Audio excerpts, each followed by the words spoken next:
எல்லாருக்கும் வணக்கம். இன்னைக்கு தேசிய கைத்தறி தினங்க. 2015 கொண்டாடுறாங்க. இந்த வருஷம் 10வது தேசிய கைத்தறி தினங்க. வாங்க மாமாக்கு வாழ்த்து சொல்லிக்கலாம். மாமா ஒரு நிமிஷம் சொல்லுங்க.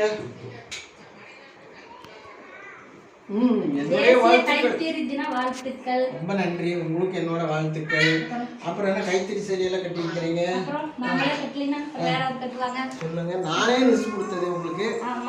எத்தனை நாள் ஆச்சு? 10 வருஷம் ஆச்சு. 10 வருஷம் ஆச்சா? இன்னும் புது சேலையாட்டு இருக்கு. கைத்தறி சேலை அப்படிதான் இருக்கும். வாஷ் பண்ணாலும் உங்களுக்கு நல்லா இருக்கு. வாஷ் பண்ண சைனிங் ஆகும்.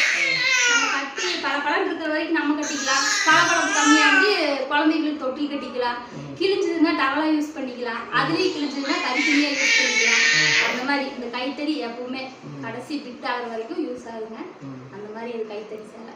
சரி, நீங்க எல்லாத்துக்கும் வாழ்த்து சொல்லலையா? எல்லாருக்கும் கைத்தறி தின வாழ்த்துக்கள். அனைவருக்கும் தேசிய கைத்தறி தின வாழ்த்துக்கள். என்னோட வாழ்த்துக்கள். கைத்தறி சேலைங்கிறது கையால வரைகிற ஓவியம் மாதிரி.